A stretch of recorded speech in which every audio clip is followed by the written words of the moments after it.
రాజన్న సిరిసిల్ల జిల్లా వేములవాడ మండలం ఎదురుగడ్ల గ్రామంలో సర్పంచ్ సోయినేని కర్ణాకర్ ఆధ్వర్యంలో గ్రామంలో 40 మంది యువకులు నాయకులు రైతులు కాంగ్రెస్ పార్టీలో చేరారు. కాంగ్రెస్ పార్టీ అభ్యర్థి ఆది శ్రీనివాస్ నివాసంలో పార్టీలో చేరిన వారందరికీ కాంగ్రెస్ కండువా కప్పి పార్టీలోకి ఆహ్వానించారు. ఆది శ్రీనివాస్ మాట్లాడుతూ కాంగ్రెస్ ప్రభుత్వంలోనే అభివృద్ధి పనులు జరుగుతున్నాయన్నారు. మా గ్రామ శాఖ అధ్యక్షులు మల్లేశం గారు మరియు మా సర్పంచ్ గారు సోనియన్ కర్ణాకర్ గారు మరియు యువకులు మన శ్రీనివాస్ గారు వీరి ఆధ్వర్యంలో మేము కాంగ్రెస్లో చేరడం జరుగుతుంది. నేను ఇంతవరకు బీజేపీలో యువ మోర్చా అధ్యక్షుడిగా పనిచేసిన అది నచ్చగా నేను మళ్ళీ ఇప్పుడు కాంగ్రెస్లోకి రావడం జరుగుతుంది. ఎందుకంటే బీఆర్ఎస్గా నామకరణం చేసుకొని మళ్ళీ ప్రజలకు రావడం జరుగుతుంది కొత్త పేరుతోని.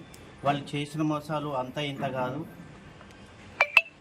కేసీఆర్ గారు ప్రభుత్వాన్ని ఏర్పాటు చేసినప్పటి నుండి కూడా ఏ పల్లెలో కూడా సమగ్ర అభివృద్ధి అనేది జరగలేదు.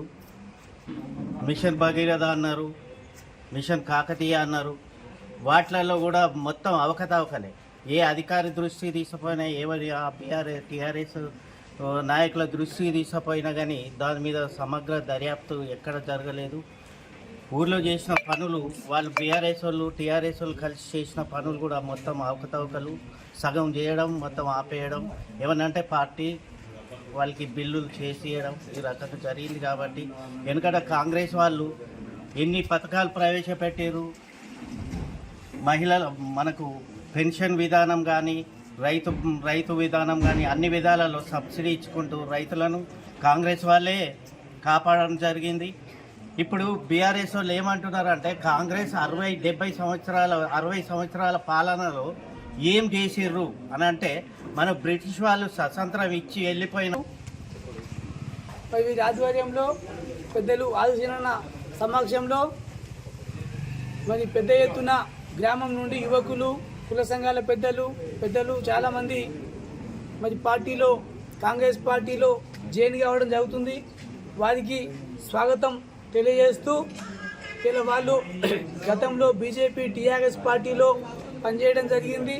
మరి ఇవాళ ఆ పార్టీ విధానాలు నచ్చక ఇవాళ తెలంగాణ ప్రభుత్వం వస్తే ఇవాళ ఏదో చేస్తుంది, ప్రజలకు మేలు చేస్తుందని చెప్పి మరి ఇన్ని రోజులు 10 ఏళ్ల పాటు టీఆర్ఎస్ పార్టీకి సేవ చేసారు, తెలంగాణ ఉద్యమంలో పనిచేసారు.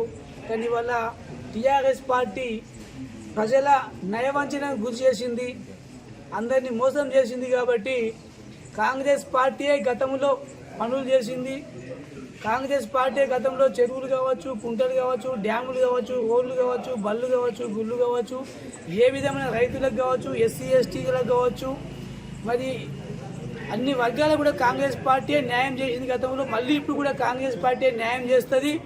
మరి ఈ ప్రాంతంలో మరి పిసిసి అధ్యక్షుడు రేవంత్ రెడ్డి గారి నాయకత్వంలో మరి ఇక్కడ